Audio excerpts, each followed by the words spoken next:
Holla, holla, hollow. Hello, everybody. And what's going on? Bo Wulf, Zack, Berman, we're home. Doing a little remote show today, high noon, the PHLY Eagles podcast. Lots to talk about, although not much has changed on the Eagles front since we last spoke. We're going to do a little spin around the NFC East. Zack, how you doing? Doing great. Excited for the show. I'm looking forward to this. Always like talking free agency. Feels like an old school remote setup, which I enjoy. And this is fun. This is fun. Let's have a good hour here. Now, we are going to have a chance this afternoon, Zack, after the show, to hear from Saquon Barkley. Yeah, that's why I'm giddy. Bryce, Huff, and Zach Baun, and see them in the confines of the NovaCare complex. We're going to see Zach Baun. You're going to get to talk about the spelling of your last name. I wonder if we're going to be allowed to ask questions specifically to Saquon Barkley's thighs and not to him himself, if they'll talk.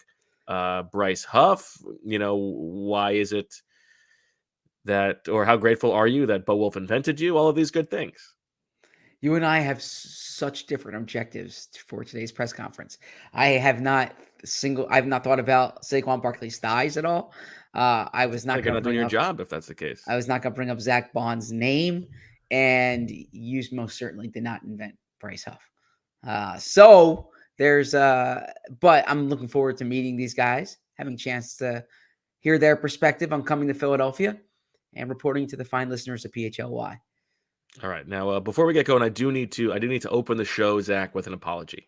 We have fun on this sign of show. Maturity for you. We strive for entertainment. We've been doing a lot of hours over the past couple days, but most of all, we strive to be accurate. And I was alerted this morning to a deeply inaccurate thing that I said the other day that I do need to rectify. My brother texted me to call me out on this, and he's absolutely right. I said, I believe I don't know if it was hour 3 or so of our show on Monday, that I got a base hit off of Sidney Ponson. And it is with great regret and horror that I tell you that was inaccurate. In fact, the Aruban pitcher who I got a hit off was Calvin Maduro. And I would like to apologize to the Ponson family and to the Maduro family. And I feel bad about the mix-up. But as clearly as I remember that fastball on the paint on the outside and lining it to right field, I got the name wrong. And I promise that I will try to make sure that it doesn't happen again. A few notes here. Number one, grateful for your brother, to your brother and for your brother, that he listens to hour 3 of the show. It means a lot. Number two, I've done a show with you for 5 years, and you've made a number of jokes and mischaracterizations at my expense. And the first time you fess up to something is about a pitching matchup that you were. This is not the first time. I think I've done this before, actually. But and the third thing is that there's someone who's far more knowledgeable in like the psychology of this, but it's interesting to me that I'm like thinking of the pitchers that struck me out, and you're thinking of the pitchers that you got base hits off of, right? I've only faced one major league pitcher. That's not true, actually. I faced Josh Zaid. There you go. Yeah, great article. I meant as he was coming off of being a major league pitcher. He was still in the majors. Gotcha. Josh Zaid. I actually did not get a hit off of Josh Zaid, despite our matchups. Too good. And then, of course, my high school career ended by Pedro Alvarez. Yeah, good ball player. Good ball player. Vanderbilt. Well, you liked him coming out because he was drafted so high. Well, 4th overall. Is that right? Something like that. Yeah, maybe 2nd, 4th, 2nd. Yeah. So anyways, I apologize to the listeners. I hope that I can regain your faith over the course of the next many days. So if this gets back to Sidney Ponson, if we have a big Aruba audience, Aruban fan base, then make sure you know that the record is set straight. Yes, that's good to know. All right, Zach. Before we get to sort of spinning around the NFC East, tell me, is there anything that's just sort of going through your mind about the Eagles here, as we were sort of expecting there to be some kind of resolution on maybe the edge rusher front Yeah. for the Eagles? I think the linebacker situation has already sort of gotten to a point where, like, if they're not going to sign one of these guys, they're either going to wait or maybe trade for somebody. But I am surprised that we still don't have resolution with Hassan Reddick and Josh Sweat. Sure, the edge rusher part of it's the part that surprised me, just because I thought these things were going to be done in conjunction of one another. Right now, as we said the other day, you can't like not sign Bryce Huff because you're waiting for one of these trades to happen. I think it was on our first show when someone said, "Would they sign Huff without trading the other guy?" And I'm like, "Yeah, I mean, Huff needs to get a deal right away, right?" But I did think that part of the planning leading up to the start of the league year was trying to facilitate a trade for one of those guys, or as we discussed, maybe both of those guys, but certainly one of those guys. So it did surprise me that that has not yet been consummated. I also recognize that we're still pretty early on in this process, but that's the one that jumps out to me. The linebacker thing, yeah, I thought the Eagles would have a move on a linebacker pretty early on. I, I mean, frankly, what I was most wrong on in free agency is I thought the Eagles would wait on running back and not wait on linebacker. Right? I thought they were going to act quickly at safety, linebacker, edge rusher, and I thought they were going to let that running back market linger. Now, probably good thing for the Eagles that they didn't, in that there have been like eight, 9 running backs signed. I was surprised by the the rush for those guys, but the sequence of events there has surprised me a bit in these first few days. Do you think it's reasonable to think there's a possibility that all three of those guys, the edge rushers rather, could be on the market or could be on the team, come week one? No, that would really surprise me. It certainly sounds like there's a lot of smoke to Josh Sweat right now. I can see them carrying Hassan Reddick while they work on a deal, maybe trading around the draft. I would think there's a resolution for Sweat here coming up, but it would really surprise me if all three guys are here post draft. The one thing I would say to that is that we know that Howie Roseman has a history of, even if a guy is like very clearly on the market, he will wait, Yeah, and he will be stubborn about that, probably as a good thing, like the Zach Ertz. He wasn't getting what he thought was fair value for Zach Ertz, and he's just carrying Zach Ertz on the team until, the Cardinals tight end goes down in week 6, and all of a sudden you get fair value. I don't think they're going to carry this one into the season, but I think there is probably a stubbornness about, like, okay, oh, you think we're going to just cut this guy because we signed Bryce Huff? Like, no, we're not going to give him away. Like make me a real offer, and then we can have a conversation. Now, the reporting that they're willing to release him makes me feel like that may not be exactly what is going on right here in this situation, but I wouldn't be surprised if this is the kind of thing where it's like, okay, the flurry of moves has happened. Maybe this is a draft weekend type thing. Whoever it is doesn't get the edge rusher they were hoping to get, then you can trade one of those guys. But it's at least worth noting that Howie has that history. yeah, and I think that's the right way to do it. I think No doubt. sometimes from the outside, there's these artificial timelines created, right?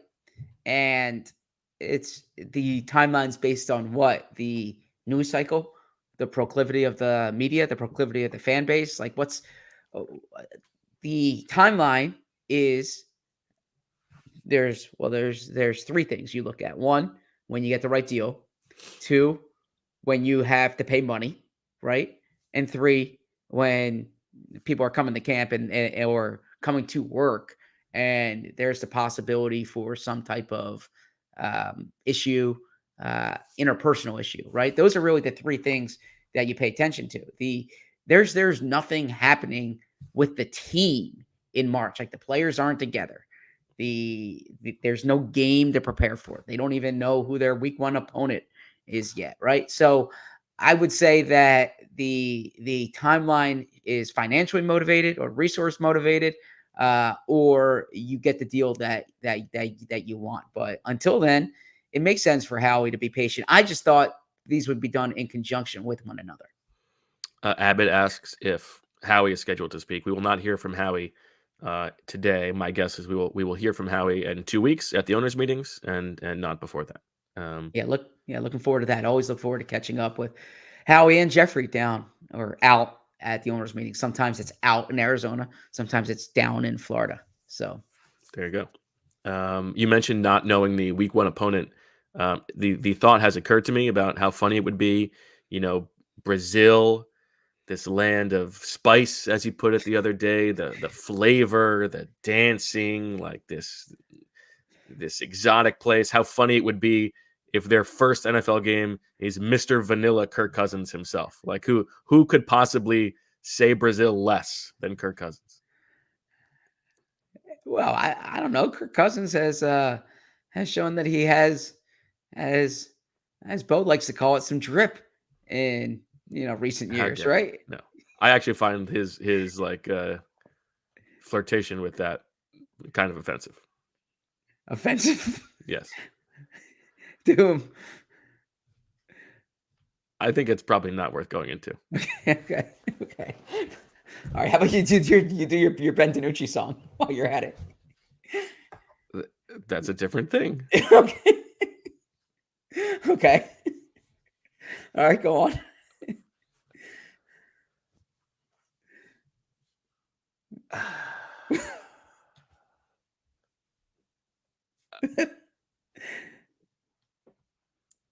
I need to read an ad to calm down or something like that. Let me pull up the ads. I find that comparison deeply offensive. Okay, let's talk about Philly sports trips, because Philly sports trips are our friends and they can be your friends too. Jamie and Renee and Tyler are down in Clearwater right now, thanks in large part to Philly sports trips. They are there for the very first PHLY spring training takeover. And if you want to go down there with them, it's a little bit too late, but if you are down there with them and you're watching the show, you get to hang with Charlie Manuel. And the great thing about Philly Sports Trips, as you keep an eye out for future trips to come, is that Philly Sports Trips plans the whole experience out, from flights and hotels to game tickets and transportation. Spend St. Patrick's Day on a private yacht with a catered dinner and drinks. Be on the lookout for more events throughout the year with Philly Sports Trips. Our trip is March 13th to 18th, so don't wait to book. It's a little bit too late for that. I'm sorry that's the line there, but we're going to have more trips coming up down the pike with Philly Sports Trips, and you can go to allphly.com/events to learn more for when those come down. Game time. Let me tell you about that, because there's some big Sixers games coming up here, including Monday against the Miami Heat. Buying tickets to your favorite event should not be stressful. Game Time is the fast and easy way to buy tickets for all the sports, music, comedy, and theater near you. With killer deals on last-minute tickets and the best price guarantee, you can stop stressing over the tickets and start getting hyped for the fun you'll have. They have flash deals on last-minute tickets. Easy to find and buy tickets for every kind of event in your area. Image of seat views, lowest price guaranteed, and events cancellation protection with job loss protection as well. It's the fastest-growing ticketing app in the country for a reason. Get images of your seat views before you buy, so you know exactly what to expect when you arrive. Buy tickets in a matter of seconds. 2 taps and you're set. Tickets are sent directly to your phone, so you never have to dig through your email. Tickets make great holiday gifts. So if you're celebrating St. Patty's Day, you can get it for St. Patty's Day. Snag the tickets without the stress with Game Time. Download the Game Time app. Create an account and use code PHLY for $20 off your first purchase. Terms apply. Again, create an account and redeem code PHLY for $20 off. Download Game Time today. Last minute tickets, lowest price guaranteed. Zach, what's the deal with this tampering allegation?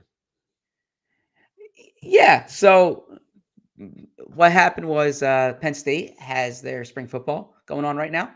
James Franklin had a press conference the other day, and he was pumping up his program with some of their free agent signings, talking about the Saquon Barkley signing among other moves, and said he's been in touch with Saquon.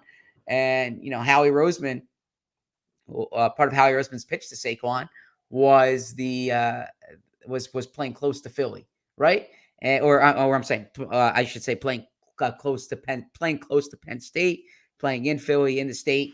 And as it turns out, well, Howie Roseman's not allowed to directly speak to Saquon Barkley during the negotiation period. So the Eagles are denying that occurred, that all the contact's been done through the representation. It's worth monitoring if the league gets involved. I mean, the Eagles were once miffed that the Chiefs spoke to Jeremy Maclin during this period, and the Chiefs were actually penalized for it. So teams could essentially be penalized for it, but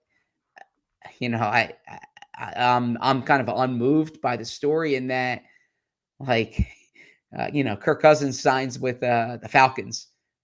He had just torn his Achilles tendon, right? They're going to need to kind of know how his recovery is going, right? I mean, I saw Albert Breer have a story the other day when he was at the combine, and Albert Hainsworth was literally sitting at the restaurant with the then Washington, the football team in Washington, their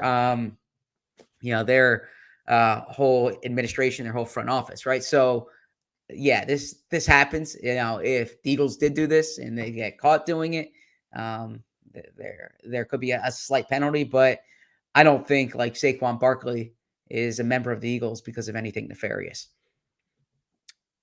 Yeah, I mean, to start with, I find the whole like legal tampering window, like, I mean, it's totally farcical. Like, why does it have to be done like that? Just open the gates or don't open the gates. Like, it's very silly.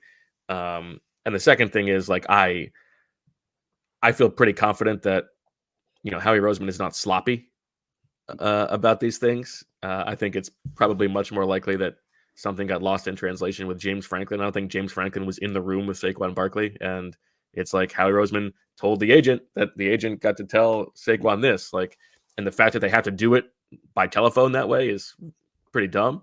But yeah, I would be kind of unworried that the Eagles are going to face consequences here. I also think it's very funny. Shout out to Treblaw. I think like the hall monitor nature of like the reporting on this from Mike Florio is like, grow up. Like, it's so silly. Like, oh, he said he can't do that. Like, I don't know. I also imagine that Howie must be thinking, like, next time he talks to James Franklin, he's gonna be like, "What the hell, man? Yeah, you ruined 2 days of my life." I mean, I hear you on the like Pro Football Talk component of it. I believe in journalism being like watchdogs, right? I get it, but it seems to be you're like looking for something if that's your big takeaway from this week, right? But I suppose that's part of the gig. I don't want to be hypocritical. I once reported on there was a coach at Virginia who commented on a player's Facebook post, and I got alerted to it, and it was impermissible contact. And I remember getting I got an earful for that type of reporting, and I'm like, well, I got alerted to this. What am I supposed to do? Like, just pretend it didn't occur? But yeah, I see what you mean there. It's like it's a very low leverage thing to be caring about right now. The other thing, just sort of like league esoterica stuff that you might want to touch on, Zach. The Eagles always involved in some of these rule proposals. They have another couple ones this cycle. Yeah. So John Ferrari, the Eagles assistant GM, he used to work in the league office. He's someone who a bright guy. And I think you pointed this out after the Super Bowl that the the Super Bowl overtime, if you enjoyed that was part of John Ferrari spearheading that. I think it was John Ferrari and Frank Reich were the two people behind that then. Right.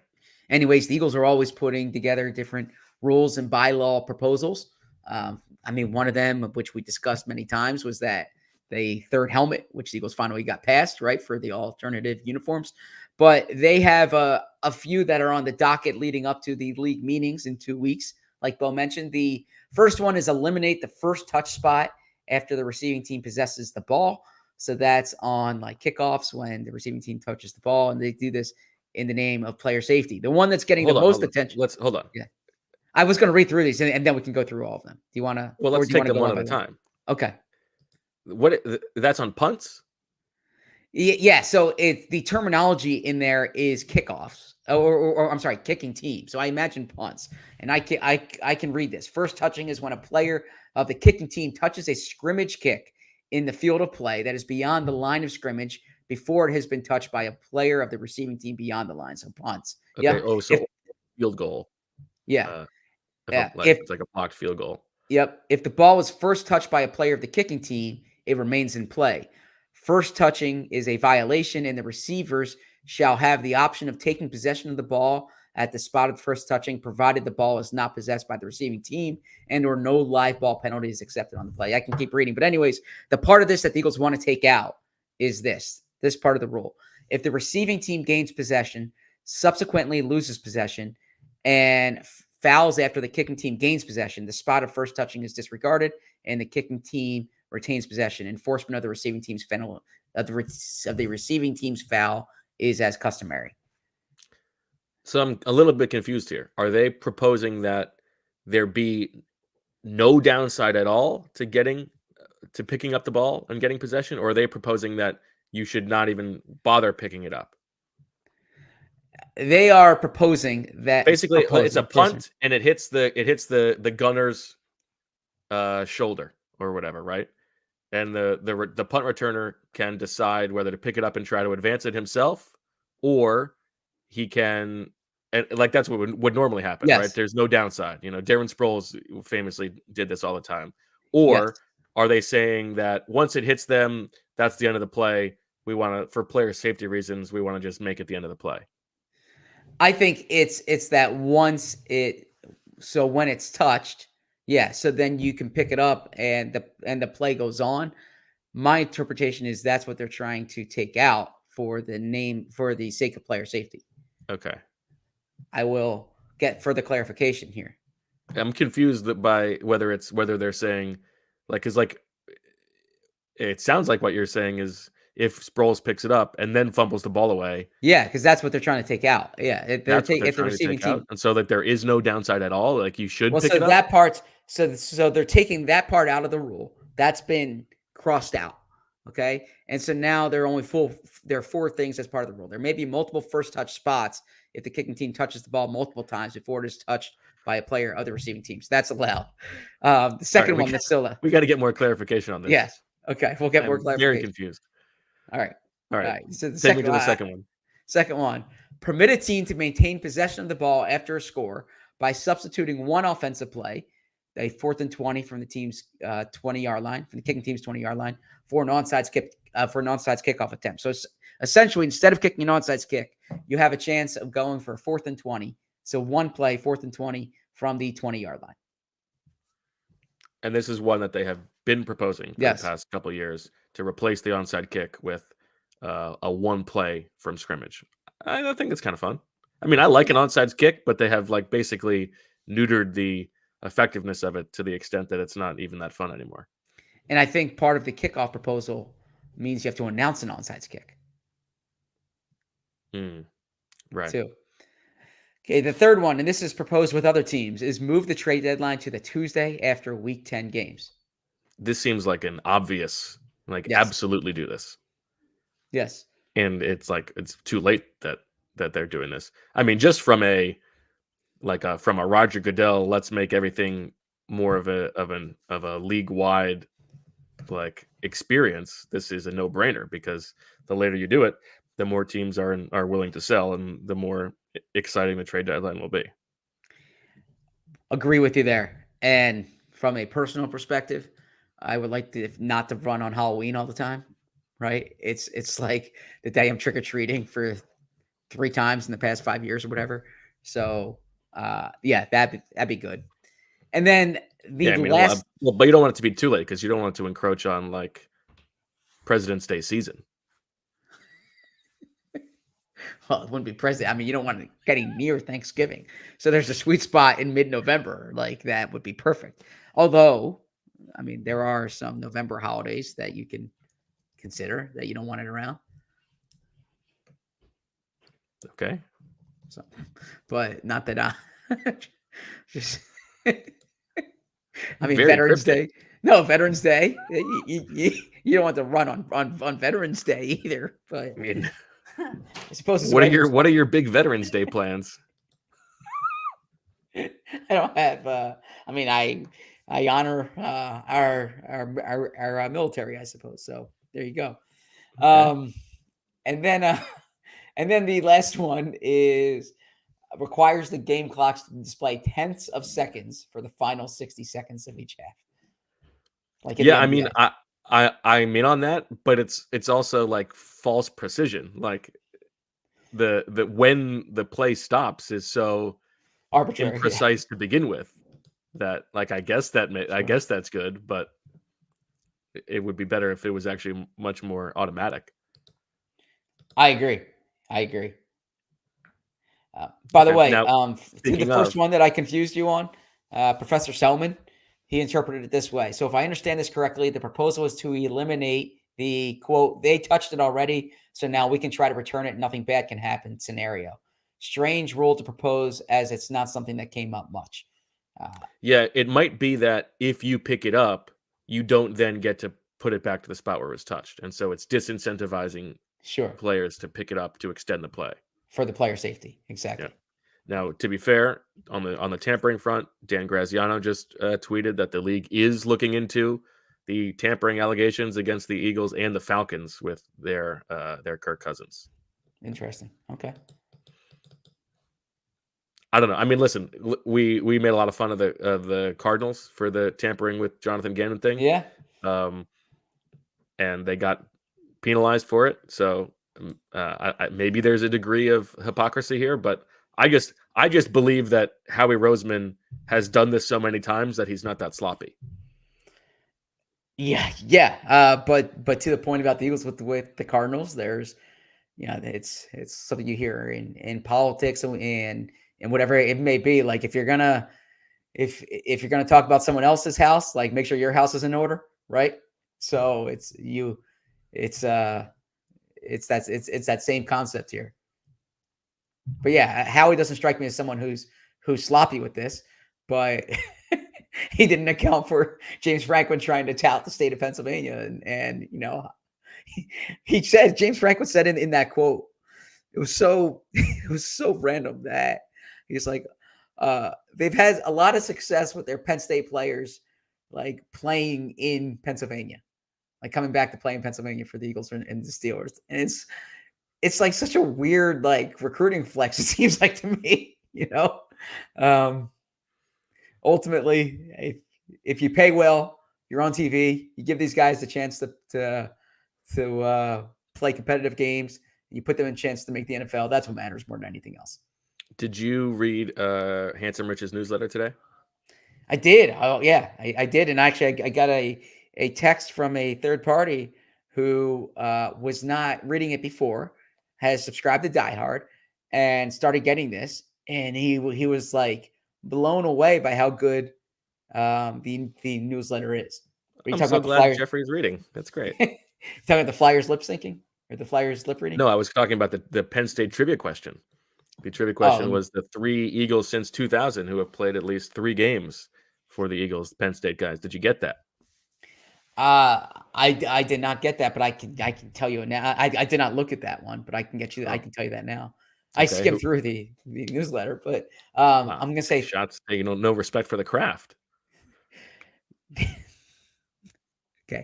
I'm gonna say Tony Hunt is one. Yes, Okay. Now Sharif Miller did not play 3 games. Miles Sanders, of course, correct. is one, and then the third is Stefan Wisniewski. Correct. So I Boom. had forgotten about Tony Hunt, and I thought that maybe Jordan Norwood had been on the list and played 3 Okay. games. But I think that was a good. That would be a fun game for us to play in the doldrums. A game in which I would say the stack is decked in your favor, but maybe we do like we have Julia pick a college, and then we go back and forth naming Eagles who have played at that college. I would love that game. That's like an old college bar game when I was in college. We would. Yeah, we used to do that. We used to do that as well. Yeah. Shout out to Pat Mayo, who would beat me. Shout out to Seamus Walsh, who was awesome at that game. Okay. All right, let's talk if the Giants are going to get a pick from the Eagles. Maybe to help their roster, that could help them. But let's talk. Let's spin around the moves that the rest of the division has made, and whether you think that they have made a material difference in the way that you think about them. The Giants obviously have lost Xavier McKinney and Saquon Barkley, among a few others. But the additions they have made include John Runyon to help their offensive line, Gunnar Olszewski, the gunner. Devin Singletary is replacing Saquon Barkley.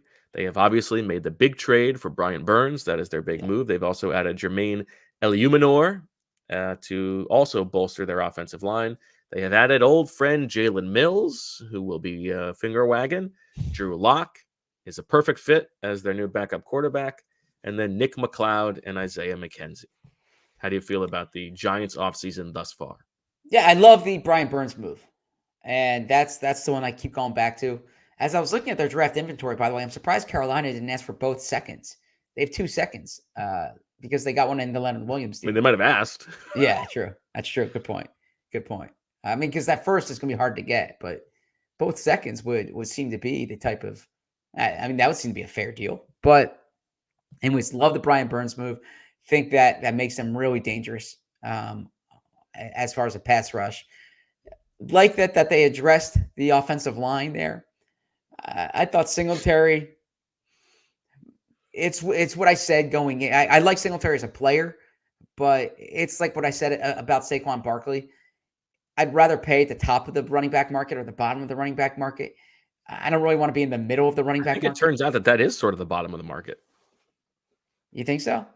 I mean, I think you can get a guy for like $3 million, $4 million for 1 year and draft somebody and you're just fine.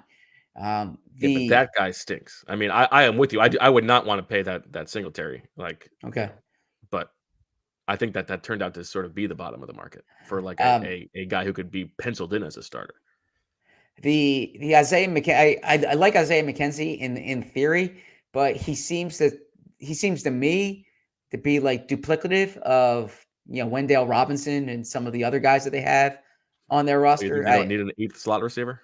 Yeah. I mean, I think they need more of an outside guy. Now, this is a loaded draft class at wide receiver. So if you're getting Malik Neighbors or Rome Odunze, because you're not in like the Dallas Turner market anymore. You're not looking for an edge anymore, and you're not looking for an offensive tackle presumably. So you're in that. But what I would still do if I were the Giants and they're drafting where they are is I would try to trade up and get one of these quarterbacks. If you evaluate Jaden Daniels well, if you evaluate him highly, and let's say Washington goes Drake May, or maybe Washington goes Jaden Daniels. The Giants, just so people are caught up, there at number 6. Yep, exactly. Thank you. I should have said that.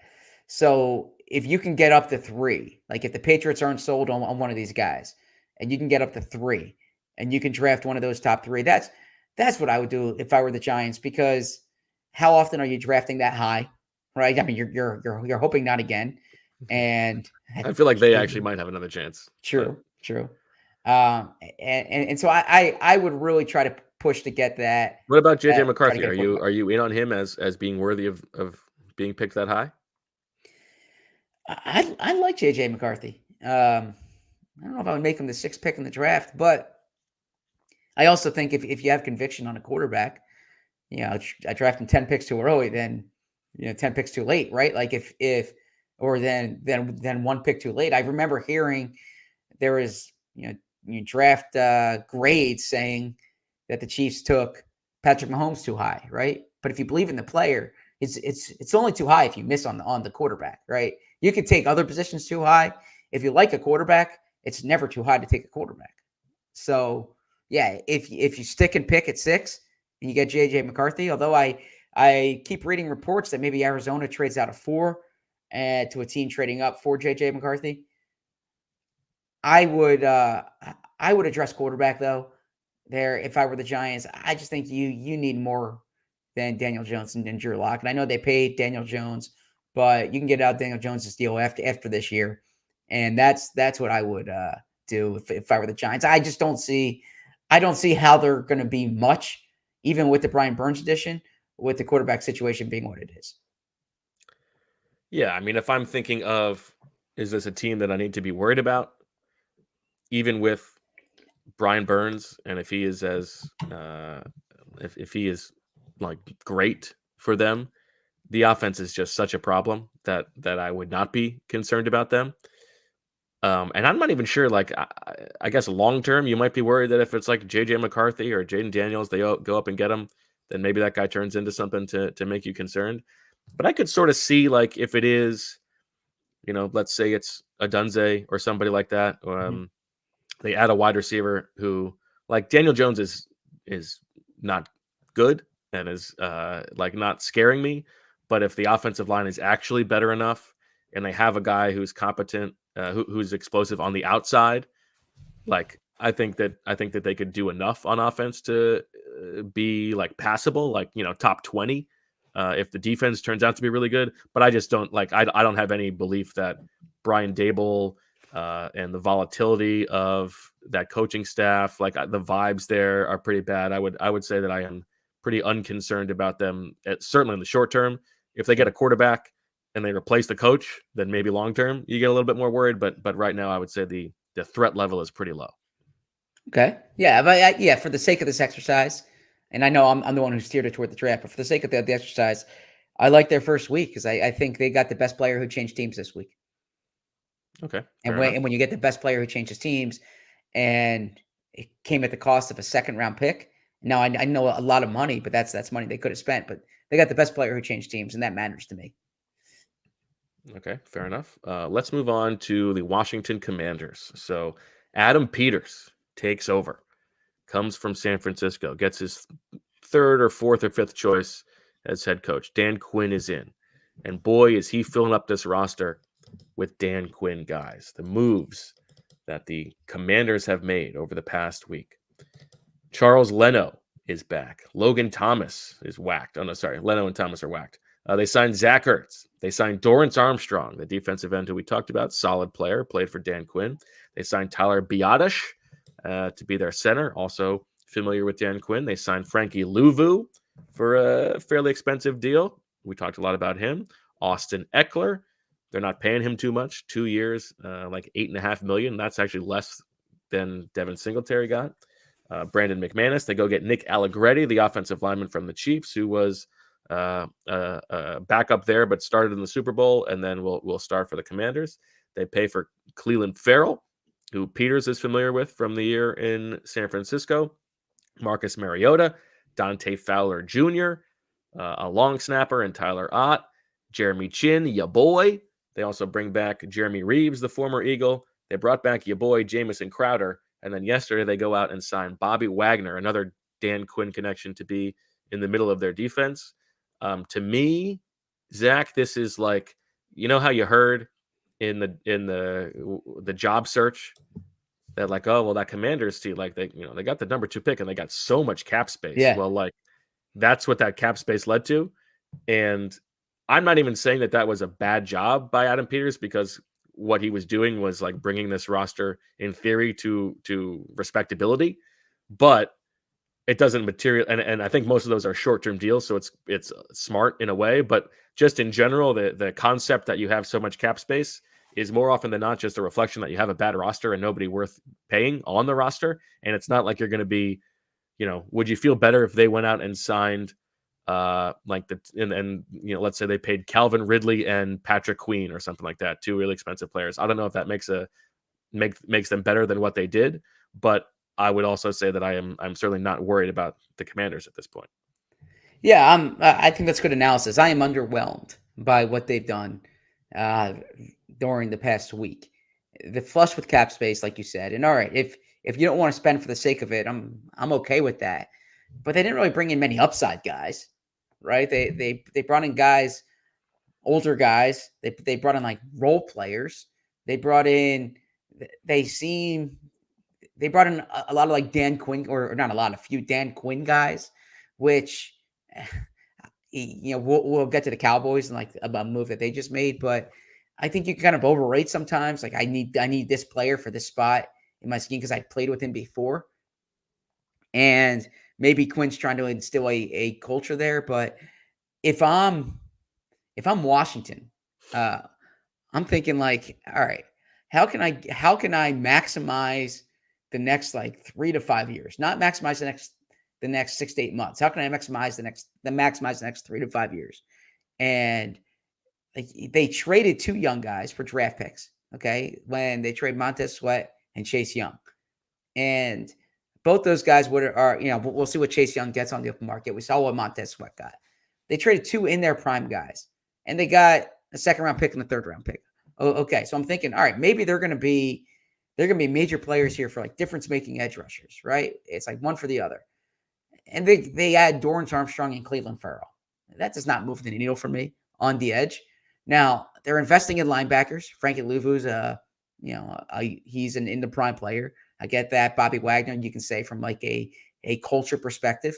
But how many players? That sort of makes sense to me. In the Quinn defense, you have Wagner in the middle to hold the fort, and Louvu, it can be his chess piece a little bit. Sure. He can be the guy who offers some variability. But yeah, in a year when interior offensive linemen, there were some good ones on the market, and they were getting paid. I get that. You don't want to overpay, but they added guard and a center that are just kind of like middle of the pack type players.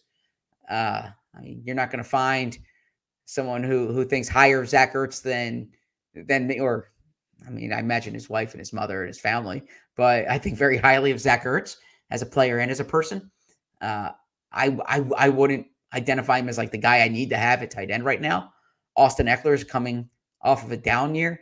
It just strikes me as just like a lot of meh moves. I'm not an emoji guy. You know, the emoji that's kind of like that. Shrug. You can't see me. The shrug, yeah. That's kind of what it's like for me. Yeah, it's funny. I've actually I feel like I may have come around a little bit on it because yesterday I think it was the 33rd team had it was the graphic of all the moves that the Commanders made, and I'm just laughing to myself like, oh, look at all these moves they made, and none of these guys moves the needle. And maybe it's the thing we've talked about with Howie Roseman before, where like, do you get the guys who your coach wants? Yeah, because then you're insulated from criticism, because if they don't work out, well, they were the coach's guys anyway. But the flip side is if you get guys they don't want, then maybe the coach is not incentivized to, try to get the best out of them. That whole deal. Like maybe this is a Machiavellian thing from Adam Peters. But I also think there is maybe a self-recognition about the roster that makes sense to me here, because like they should not be giving up picks to trade for anybody. They got to figure out what it is they have in the quarterback who they're going to draft, and then maybe they can revisit next offseason what they actually need. And these are signings that are going to help them have a baseline of competence around the quarterback. You would think for when you're drafting a young quarterback, you want to make sure you've got guys to throw to. Well, they've already got. It's not like they're going to go out and sign Calvin Ridley when they've got Terry McLaurin and Jahan Dotson, right? I think you could do better than Jahan Dotson, and you need a third guy. But the offensive line, like, was there anybody really available for them to go out and commit to long term? I don't know. It kind of makes sense to me that they have not hamstrung themselves, but also they had so much cap space that even if you are overpaying for a guy for 3 years, it's not gonna materially affect you. So I don't know. I think I'm still jury out on what I think of what Adam Peters has done so far. Good points. Yeah, that's that. Look, I get you don't want to hamstring yourself. I would have tried to find more upside, and I know I can be seduced by upside.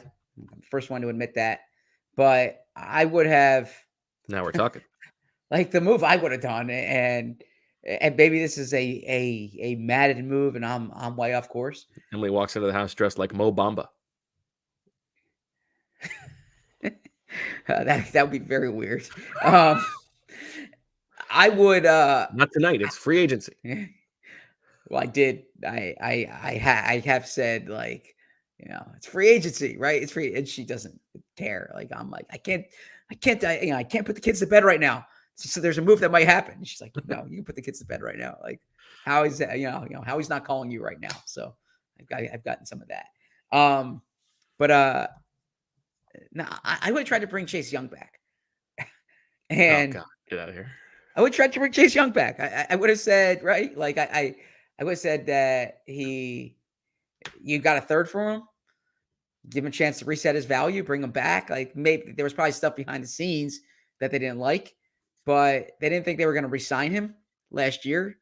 He was a pending free agent. They were a team not going anywhere, but now you have a chance to bring him back.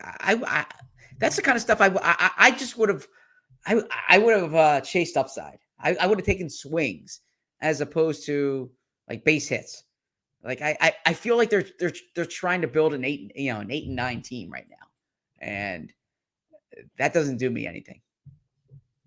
But who are the guys? Like, who? I don't know. Aside from Chase Young, I guess, but I don't know.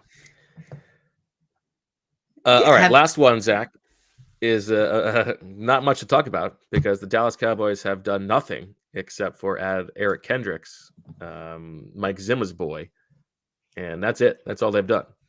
How do you feel about that? Yeah, it's a little early right here, right? I get that. I mean, I know all these jokes are saying they're all in, and they literally haven't gone in on anybody, right? Now, Eric Kendricks just makes me laugh because it's Mike Zimmer saying I want Eric Kendricks. Like, Mike Zimmer's been out of coaching for the past 2 years now, and he comes back and he's like, "Get me my guys from 4 years ago," right? What was that guy? What was that guy who looked like Jason Segel? Who was that again? The linebacker. Oh yeah, big Jason Segel fan. You know who Jason Segel's high school basketball teammates were? No. The Collins brothers, Jason Really? and Jaron. Yeah, Nice. I believe at Harvard Westlake. I like that. Yeah, good piece of info. I heard that on the Bill Simmons podcast one time. Bill Simmons, yeah. So. Oh yeah, I know who Bill Simmons is. He had Shield on yesterday. Good get. I wish we can get Shield. So it's still, they haven't done anything. Now, they haven't really lost. Well, Tyron Smith hasn't signed anywhere yet, right? They're not expected to re-sign Tyron Smith. Correct. But they haven't really lost anyone like major at this moment.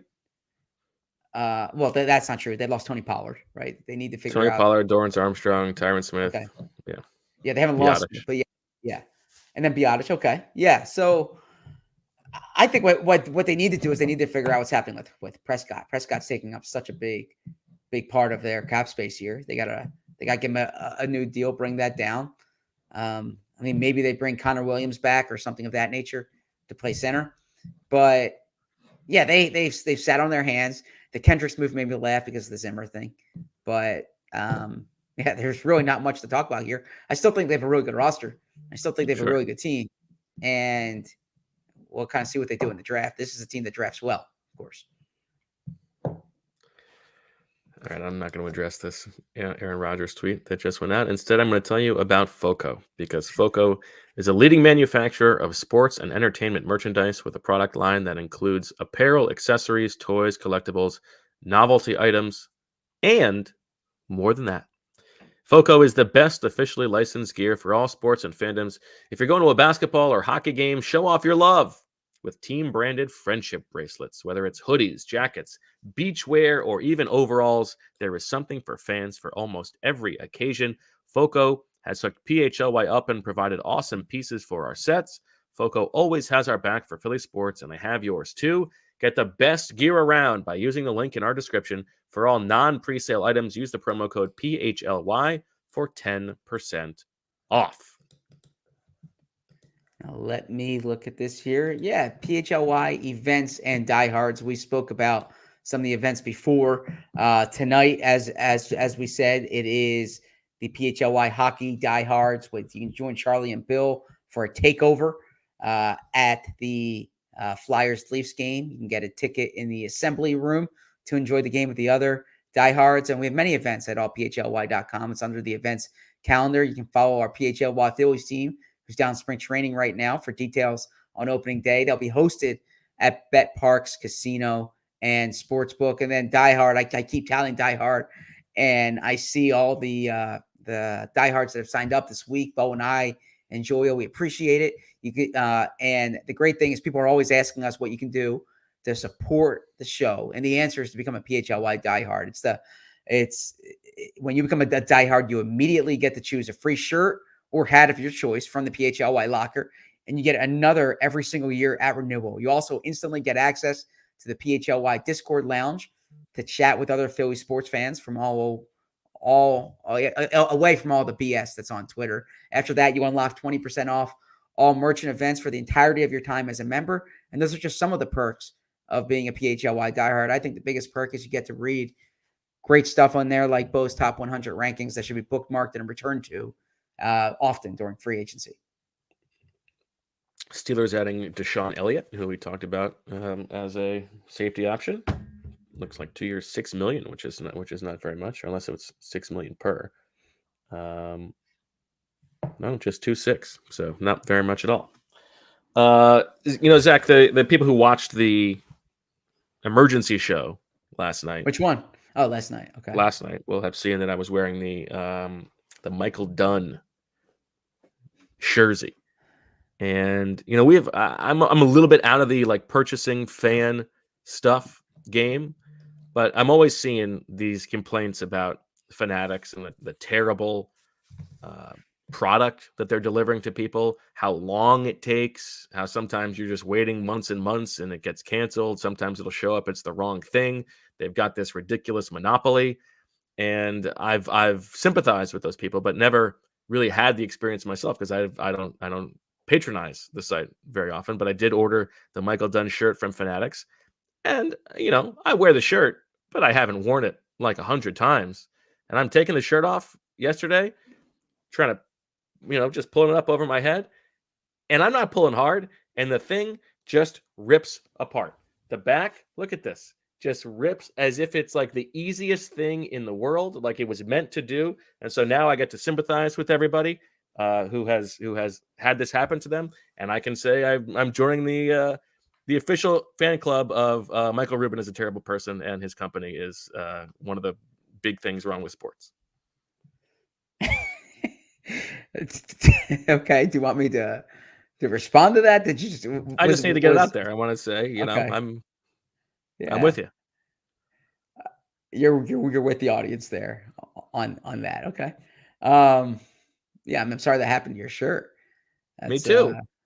I like the literal flex line. Maybe you're trying to tell people how smart you are. You got a big head, right? You're trying to show people how smart you are, or tell people it's a big smart. It's being a smart joke. Big head. Get it? Don't you think the flex thing was about the way that I would have been pulling the shirt, like the muscles? That was the joke. Okay. And I got a big head. Oh, you big brain. You're a smart person. You're a smart person. That doesn't really have anything to do with the story. The shirt. It's not that I couldn't get the shirt off my head. I thought you were pulling it over your head and then it ripped. Yeah. Pulling it like this, like it has nothing to do with whether it could get over my head or not. Well, how else do you take off a shirt? How do you take off a shirt? You and I take off shirts differently. You take off shirts like this. Sometimes. What do? You do the cross and lift it up like you're James Baun or something like that. Yeah. You lift from the bottom. You go. Yeah, I always take my shirts off from the bottom. You do the cross arm thing. I'm not cross-armed, no, but you just go. You pull up straight. Interesting. Yeah. Is that not how you take your shirt off? You take it off from the back. It seems. Yeah, I think a t-shirt. I'm often. You go up and over. You grab the back and you pull it over. Yeah, that's not how I take off my shirt. It's interesting. Okay. Yeah, hold on. The fans want to see. Take a step back and take your shirt off, Zach. I'm not taking my shirt off. Analyze the critique. No, I'm not taking my shirt off. But no, I go like up, not. But from the side, not the cross thing where it's like not like not the cross arm. You just go. Interesting. Yeah. I don't think I've ever done it that way. I don't think I've ever done it this way. Chat, weigh in. Chat, where do you? Yeah. Yeah, these are the things, you never know about yourself or somebody. You never know if it's different. um, yeah, or maybe it was a muscle flex, like you're Well, strong. that's what I thought his joke was. Okay, Yeah. gotcha. All right, well that too. No, I'm sorry to hear that happened to you. I don't like when if stuff takes too long to come, and you see that sometimes with Fanatics. I think Or I Sting. think this. What's that? I think distribution is important. So quick distributions, and that's an issue. I use Fanatics to get my son jerseys, and I deal with that. I do like their jersey, their guarantee if the player gets traded or released within a time frame, you can get a replacement jersey. So that's a cool feature. Yeah, you've But been making out like a bandit on that one.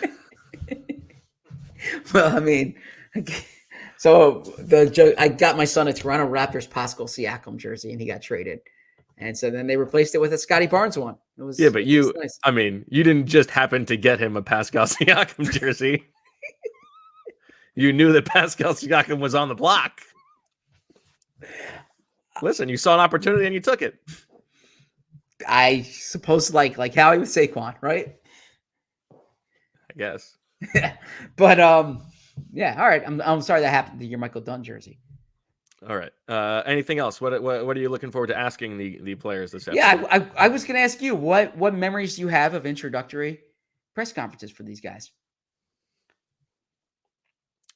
I remember Isaac Sopawaga's introductory press conference. Shock the world, where he was sort of dancing around the possibility of Dream Team, but didn't all the way go there. That was a good one. I remember Justin Fargas's press conference when he was visiting as a free agent, but did not sign. That was funny and a little bit felt bad for him. I remember watching the live stream of Nigel Bradham's, I think. Oh no, maybe that was when he re-signed, not when he actually signed for the first time.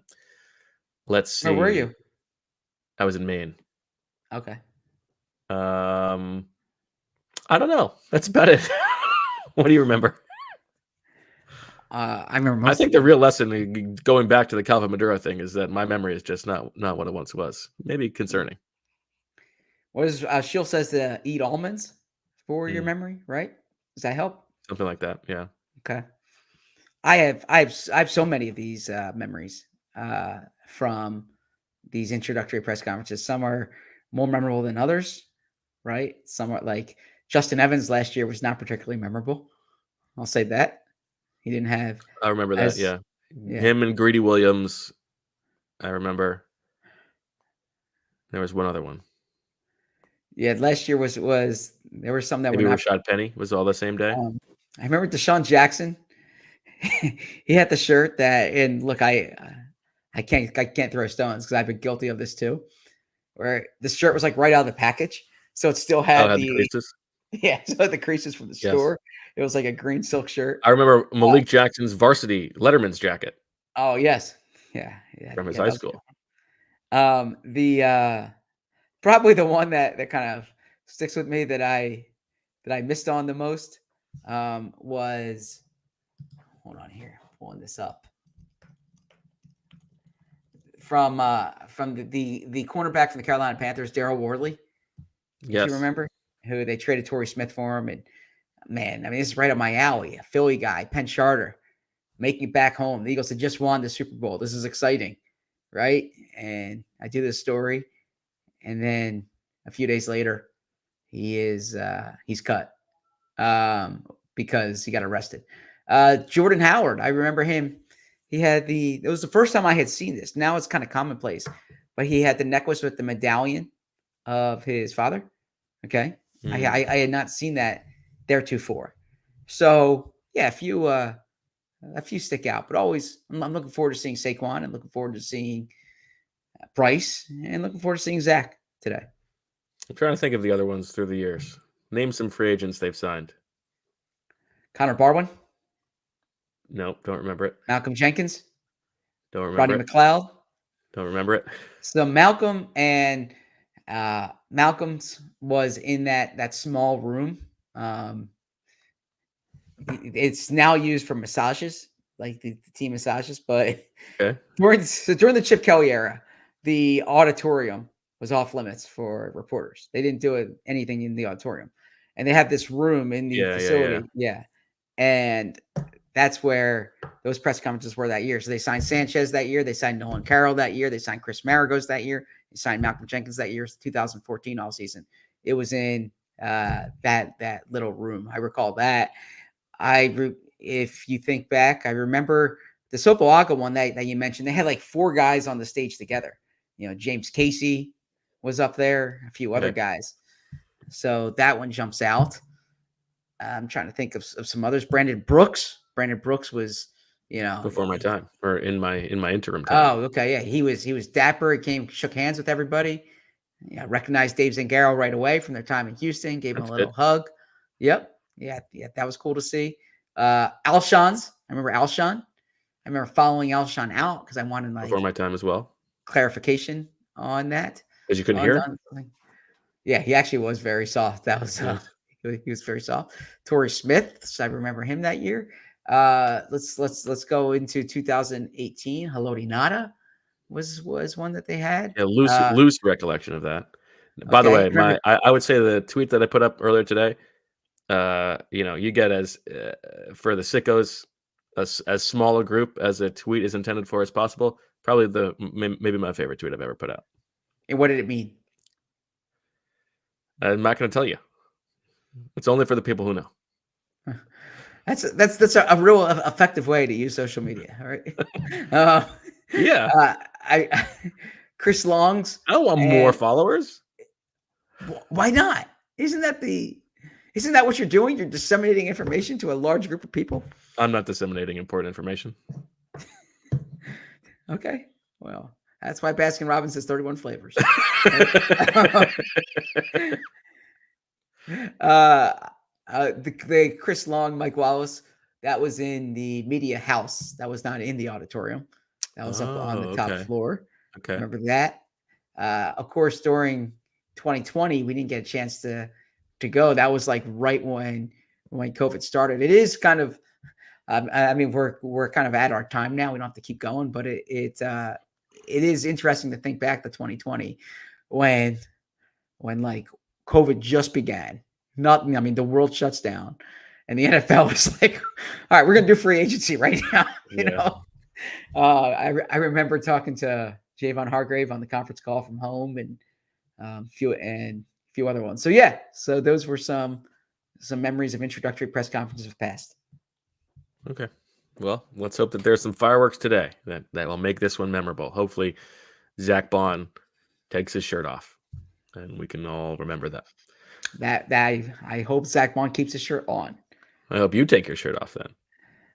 I assure you, my shirt. I hope Zack Baun says, "Hey guys, I was listening to the podcast today. I was trying to just sort of get familiar with Philadelphia media. I was wondering, Zack, do you mind coming on the stage? You and I will take our shirts off at the same time. We can compare how we do it."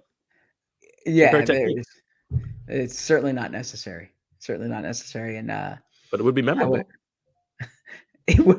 It would be memorable. Not for me. It'd be forgettable for me. But you don't think that would be memorable? No, I'm saying I would want to forget that. I don't want to go on stage and take my shirt off. Okay. One day. Someone says, aren't you going to change? Of course we're going to change before heading to the press conference. Yes. How are you going to do that? My shirt will come off and I'll put on a button down. All right. That'll do it for this episode of the PHLY Eagles podcast. Back tomorrow at noon. We can talk about what we heard from Saquon Barkley, Zack Baun, and Bryce Huff. And of course, if there is news, Eagles-wise, in the interim, we will be back with another emergency podcast. So stay tuned for that. For Zack and Julia, I'm Bo. We thank you for listening. Thanks for watching. Make sure you like and subscribe, all that good stuff. And as always, we love you. We all silly like the mayor.